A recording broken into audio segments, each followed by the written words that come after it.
6e épisode de la série des Short Neuromythes proposée par Art et Management. Et donc, je suis Rita Benkiran. Et aujourd'hui, je vais vous parler d'un sujet qui fait un petit peu suite au précédent épisode. Et c'est une phrase, hein, comme vous le savez, ces séries sont là pour débunker des informations, des fake news sur les neurosciences. Et donc, aujourd'hui, je vais traiter de cette fameuse phrase, ce qui ne tue pas rend plus fort. Vrai ou faux? Alors, je vous invite à revoir les précédents épisodes sur YouTube. Abonnez-vous à la playlist Les Short Neuromythes sur la chaîne YouTube de Art et Management.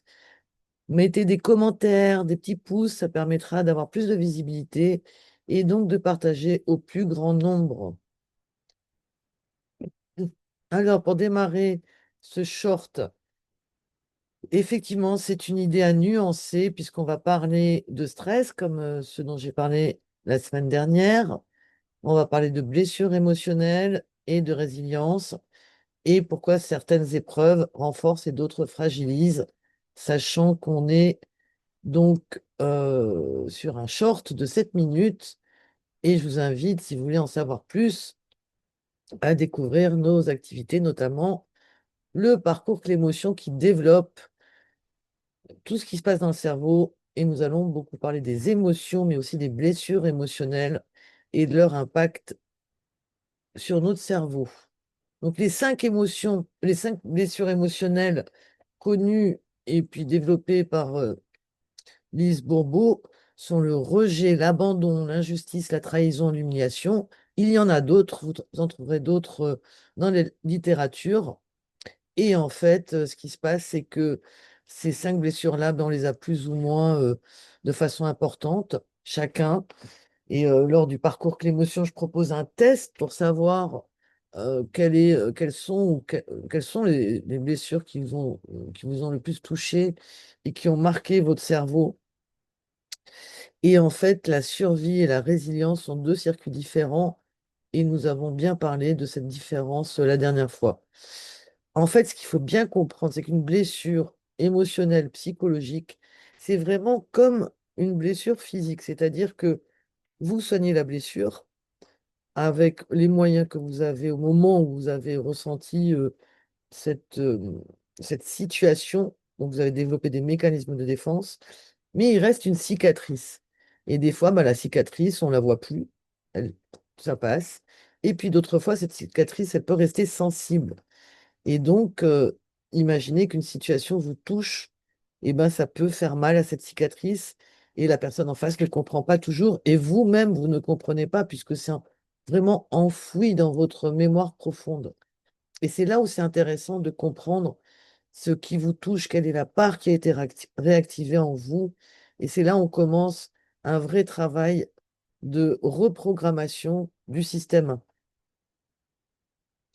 Alors, le mythe de la résilience automatique, hein, dire que ce qui ne tue pas rend plus fort, non, parce que survivre, ça ne veut pas dire devenir plus fort, c'est déjà survivre. Et en fait, ce qui se passe, c'est que si on a du stress répété ou des répétitions de blessures, type harcèlement, humiliation, traumatisme infantile, eh bien, ça augmente la charge nerveuse et ça a un impact sur votre physiologie du cerveau. Et donc, on- il y a des adaptations qui se font au niveau du cerveau, mais il y a aussi des dérégulations hormonales, notamment du cortisol, ce qui sature votre préfrontal, donc qui vous bloque en fait la capacité de prendre du recul, comme la majorité disent, et moi j'aime bien parler de prendre de la hauteur plutôt. Par contre, il faut savoir que c'est là où on a besoin d'un accompagnement qui permet de déprogrammer certaines réactions, hein, même si la blessure reste, en tout cas, de reprogrammer certaines réactions avec notre système 3. Pourquoi certaines épreuves renforcent? Parce que on garde le sentiment de contrôle et du coup, c'est notre préfrontal qui prend le dessus. On arrive à faire une régulation en fait émotionnelle et on donne du sens. Donc là, on est vraiment dans la prise de, j'ai pas envie de dire de pilotage, mais si, c'est du pilotage, parce qu'en fait, le limbique, il est en pilote automatique, mais le préfrontal, il est vraiment conscient. Et du coup, on arrive à réguler cette charge émotionnelle, parce qu'on donne du sens, et du coup, on apprend. Mais encore faut-il saisir cette opportunité d'apprendre. Effectivement, on apprend de nos erreurs, hein. Comme je dis toujours, soit j'apprends, soit je gagne. Et en fait, pour apprendre à marcher, il a fallu tomber et ça a été un apprentissage. Donc, toutes les épreuves ne sont pas forcément traumatisantes. À partir du moment où on arrive à réactiver notre préfrontal et à donner du sens, parce que quand il y a des épreuves qui en fait sont douloureuses, mais quand on leur donne du sens, il dit bon, bah, il fallait passer par là.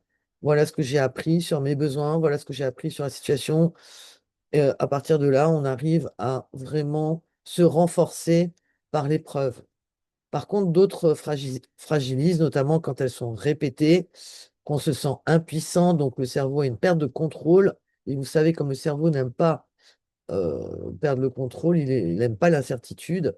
Et puis surtout, quand il y a une réactivation des blessures primaires, c'est-à-dire qu'on va réactiver des blessures qui sont enfouies dans votre mémoire et du coup, des fois, vous avez l'impression de d'hyper réagir, alors que c'est pour quelqu'un de l'extérieur, on dit, mais pourquoi tu réagis comme ça? C'est rien du tout. Simplement parce qu'on vous a touché sur une blessure qui s'est réactivée. Et donc, ça sature votre système nerveux. Et là, vous avez du mal à faire fonctionner votre préfrontal. Et là encore, bien comprendre le rôle des émotions, puisque les émotions sont des signaux d'ajustement. C'est en ressentant, en développant votre conscience émotionnelle que vous allez identifier les marqueurs somatiques, c'est-à-dire ce qui va impacter votre corps, donc de reprendre contact avec votre corps. Et donc la vraie force, c'est vraiment d'avoir cette clarté émotionnelle, ce que j'appelle la conscience émotionnelle, et ne pas être dans l'évitement pour pouvoir comprendre, ressentir, intégrer, et donc effectivement être résilient. On ne peut être résilient que si on a passé la phase de survie. Donc là aussi, je vous invite à revoir le précédent épisode. Donc en conclusion sur ce short neuromythe, cette phrase, ce qui ne tue pas rend plus fort, est fausse. Si l'épreuve dépasse nos capacités, elle est vraie si on a les conditions neuro-émotionnelles qui sont réunies pour pouvoir en tirer un apprentissage. Et surtout, arrêter de mettre le mot résilience à toutes les sauces. Il faut savoir l'utiliser avec discernement, bien faire la distinction entre la survie et la résilience et ne pas tout mélanger et vraiment pouvoir transformer une épreuve en croissance. Et quand on a cette compréhension de la réactivation de la blessure et surtout de prendre soin de cette blessure, mais il n'y a que vous qui pouvez en prendre soin, puisque certaines personnes, des fois, vous touchent, mais ce n'est pas intentionnel, mais ça a réactivé votre blessure. Donc, pour en savoir plus, je vous invite vraiment à découvrir le parcours Clé Motion, qui est une méthode en 3 phases. Et ça va vous permettre de vraiment développer votre boussole intérieure, d'écouter, de comprendre, de transformer pour vraiment décider avec lucidité et cohérence, changer également vos interactions avec les autres. Et pour vous, hein, si vous êtes dans des activités professionnelles, vous êtes sous pression, c'est vraiment important de savoir vous écouter avant d'agir et, comme j'aime à dire, de passer de la réaction à l'action.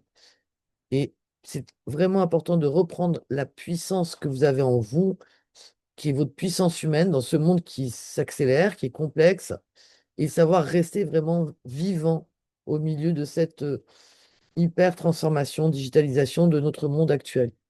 Donc le parcours que l'émotion vous permet de comprendre que vos émotions sont des vrais leviers de transformation, qu'on ne peut pas les gérer. Par contre, on peut gérer l'expression des émotions.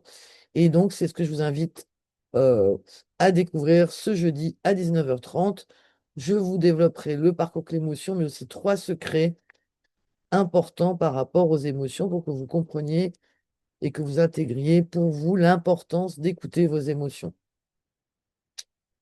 Voilà, et mardi prochain, je vous propose de développer une autre fake news qui est que le multitâche rend efficace. Et puis on aime à dire que les femmes sont multitâches. Eh bien, vous verrez si c'est vrai ou si c'est faux. Donc je vous invite à vraiment aimer, partager cette vidéo, de vous abonner donc à la playlist, de pouvoir recevoir les notifications, de commenter pour qu'elles soient plus visibles et que vous puissiez donc comprendre votre cerveau, c'est reprendre votre pouvoir humain. Comme je le dis à chaque fois, si vous ne savez pas comment fonctionne votre cerveau, d'autres le savent.